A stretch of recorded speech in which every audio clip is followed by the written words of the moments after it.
morning. As Marty said, I'm Reverend Laura Shennum. I serve our congregation in Wenatchee, Washington, and Reverend Elizabeth Stevens is just now starting the service there in Wenatchee in the pulpit that I serve. And I told Joseph earlier, I think she got the better end of the deal because she got to sleep in a half hour more. But I'm really pleased with the warm welcome I've gotten, and it's lovely to be with you again. I was with you a few years ago, and so it's always nice to swap pulpits every once in a while. On October 1st, 2017, a gunman opened fire on Route 91 Harvest Music Festival in Las Vegas, Nevada. 58 people died and 546 were injured. This event was just another in a series of events that have brought tragedy, violence, and heartbreak to our collective humanity. I had to fight everything I could not to retreat into solitude. I went onto Facebook to see what colleagues were doing, and they were just as lost as I was. I send out a weekly message every Wednesday, and my minister's message stated that week that I was afraid and raging against the routineness of these events, as well as our responses to them. The patterns we as a society fall into with offering thoughts and prayers, to condemning those thoughts and prayers, to fighting about gun control. I'm aware in your community this has been very close to home for you. And I'm sure with each tragedy, a new wound opens, a new heartache appears. Doubts about humanity resurface, and hope is hard to find. I know that is the place I found myself in and continue to struggle with in the midst of the world we live in today. That week in October 2017, I had also started reading Brene Brown's book, Braving the Wilderness. It was what my soul needed to help me survive during that week and not be overcome by grief, fear, anger, and apathy. It is the premise of the book that what we need to do to heal our society is become more connected with strangers. Brene argues that we have retreated too far into our spaces of like-minded people, and this has led to greater loneliness and disconnection. This is reflected in the work of Bill Bishop in his 2009 book, The Big Sort. He says, as people seek out the social settings they prefer and as they choose the group that makes them feel the most comfortable, the nation grows more politically segregated, and the benefit that ought to come with having a variety of opinions is lost to the righteousness that is in the special entitlement of homogeneous groups. We all live with the results: balkanized communities whose inhabitants find other Americans to be culturally incomprehensible, a growing intolerance for political differences that has made national consensus impossible, and politics so polarized that Congress is stymied and elections are no longer just contests over policies, but bitter choices between ways of life. That was in 2009. It has since gotten worse. According to Bishop, in 1976, less than 25% of Americans lived in places where presidential elections were a landslide. This meant we lived in communities with people who held differing views. In 2016, 80% of U.S. counties either gave Donald Trump or Hillary Clinton a landslide victory. In addition, in 1980, approximately 20% of Americans reported feeling lonely. Today, that has doubled. And let's put that in perspective a little bit and emphasize why it's so important. In a study on loneliness, researchers found the following. Living with air pollution increases your odds of dying early by 5%. Living with obesity, 20%. Excessive drinking, 30%. Living with loneliness increases our odds of dying early by 45%. In Brene's hypothesis, the reason we got to this place was because of fear. Fear of vulnerability, fear of getting hurt, fear of the pain of disconnection, fear of criticism and failure, fear of conflict, fear of not measuring up. Fear. So this brings me back to my response to the Las Vegas shootings.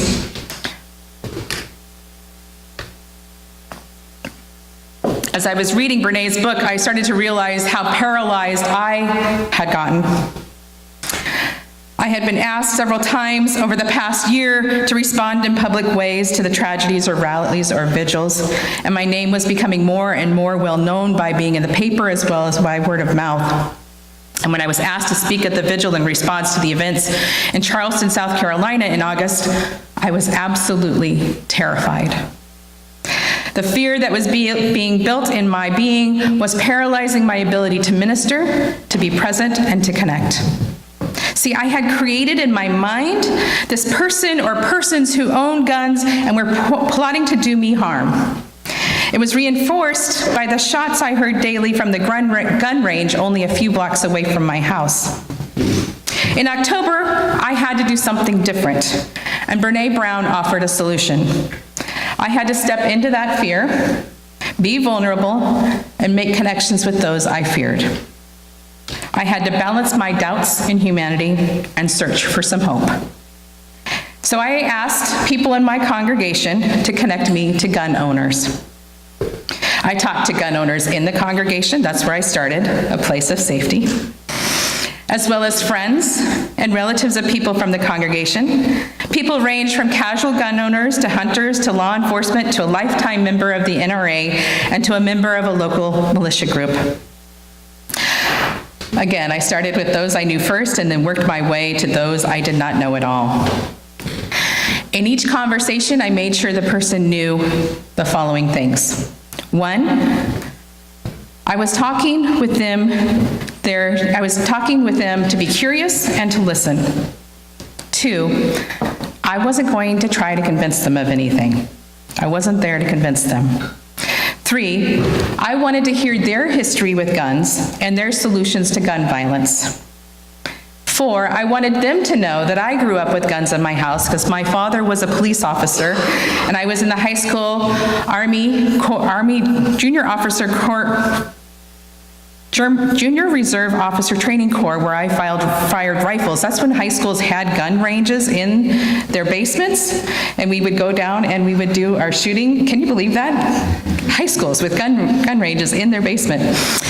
And 5, finally, I wasn't there to convince them of anything, and I wasn't there to be convinced of anything. I just wanted to listen. So all but one of these meetings were face-to-face. I had to talk to one person on the phone because they were clear across the United States. And I learned a lot about guns, gun laws, family history, the NRA, the Constitution, militias, and more. And I came away with a wealth of knowledge and understanding about guns. I came away with less doubt in humanity and more hope. I also learned less about guns and learned more about the people in the conversations. They were people with very real lives, just like my own. One even had a ministry created on principles very similar to our UU values. Each had family they loved and cared for deeply. They shared memories of family outings to go hunt or how they were taught to respect their guns. And all had a deep sense of what safe gun ownership meant. My last conversation was with a person who belongs to a local militia group. We could have talked for many, many hours, and not just about guns. Instead, we started talking about theology. And imagine my surprise when the person started to share with me how they define God as love, connection, and the interconnectedness of us all. The person was sharing a theology which is essential to my ministry. This person chose to leave the street ministry they did because they became disillusioned with the church. And we both agreed that if Jesus were to walk among us today, he would be overcome with heartbreak due to the actions being done in his name. I walked away from that conversation with a gratitude and a new sense of peace. Each of those conversations and connections decreased my doubt and increased my hope in humanity. I was no longer envisioning this dehumanized version of a gun owner. Instead, they were people in my congregation, in my community, and in my country. I was no longer paralyzed by the fear I had created. Brené tells us, terrorism is a time-released fear. The ultimate goal of both global and domestic terrorism is to conduct strikes that embed fear so deeply in life. And in the heart of the community, that fear becomes a way of life. This unconscious way of living then fuels so much anger and blame that people start to turn on one another. Terrorism is most effective when we allow fear to take root in our culture, and it's not just global and domestic terrorism that embeds fear in our cultures. Pervasive random gun violence and systemic attacks against groups of people and the growing vitriol on social media, all of these send fear, like hot lava, flowing across our communities, filling in the holes, and eventually working to ravage already fragile and broken places.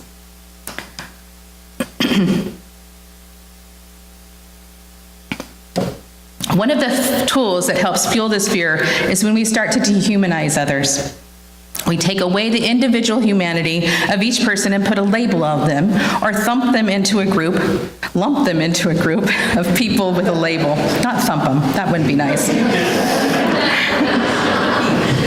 And this defies the very meaning of each of our 7 principles, from the worth and dignity of every person to justice and compassion to the interconnected web of life. None of us are immune to labeling others. None of us.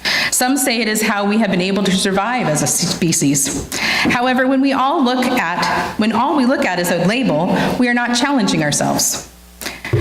We lose the ability to see the worth and dignity in every life, including our own. The way to counteract this is to step into connection, to look for the worth and dignity of an individual's humanity. Drop the assumptions, the labels, the fears. Maybe hold our doubts a little more loosely. Brene reminds us it is hard to hate someone up close. I believe sacred space happens when people come together, and that is where I see the work of God or love or mystery or whatever you want to call it. Not only do we need to step into individual connection, but Brene states we also need to seek out instances for us to experience collective joy and pain with others. And I experienced this when I went to a movie theater recently, and in a pivotal scene, all was silent in the movie, complete silence, and everyone was holding their breath. And the silence was broken by someone saying, "Well, why didn't they do that in the first place?" And we all started laughing. We have opportunities every day to experience what Emil Durkheim calls collective effervescence. I love that term, collective effervescence. I see a group of people with bubbles surrounding them and joy, right? The idea that at moments we can set our differences aside and as humans recognize the joy or pain of life. We do that in our joys and sorrows. We need to carry that beyond our walls.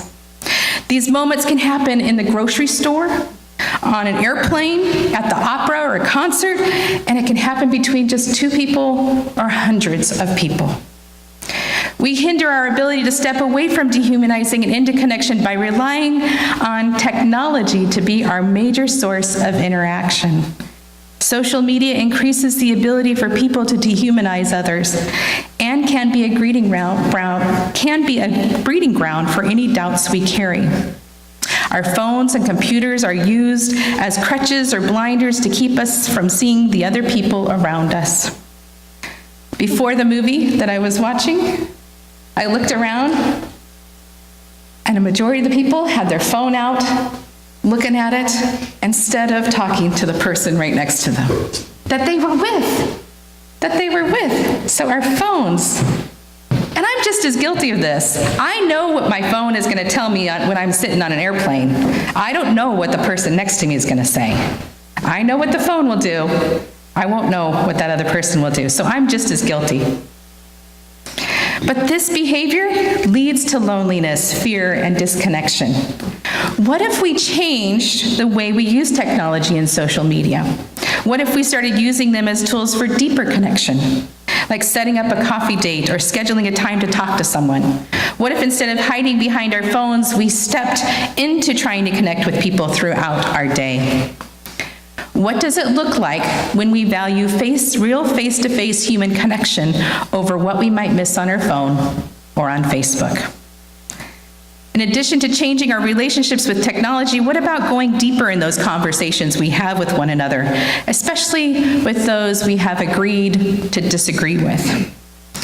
Do you know why someone believes what they do?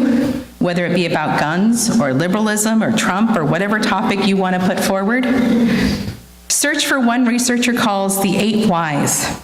keep asking why 8 different times to truly understand what's going on in a person's life. So by starting from historical point of view with the gun owners, when did you get introduced to guns? Why were they important? When did they become part of your family? How was it important to your family? Keep asking, because there's stories underneath those beliefs. There's understandings and ways of life underneath those. And it's magical when you invest this time, when you say, tell me more. Not only are you investing in the person in front of you, you are also investing in healing what I think is our collective humanity. And each of us has this ability at our fingertips. When you gather as family, friends, or new acquaintances, or Hank and Frank, was that the 2 people in the story? Stop and take a moment. Dig deeper. Engage in deeper ways and be curious. Set aside the labels, the history, the assumptions, and see it as an opportunity to grow into a deeper understanding of yourself and others. It allows us to balance a healthy dose of doubts and hopes about humanity. When I stepped into that place of vulnerability in midst of my fear, I received the gifts of story, connection, understanding, love, and joy. I no longer feel paralyzed by fear. I no longer have the need to hide. Instead, I can step into the world knowing I have in my hands the decision to be afraid of my world or be grateful for it. May we all know this is truth. Amen.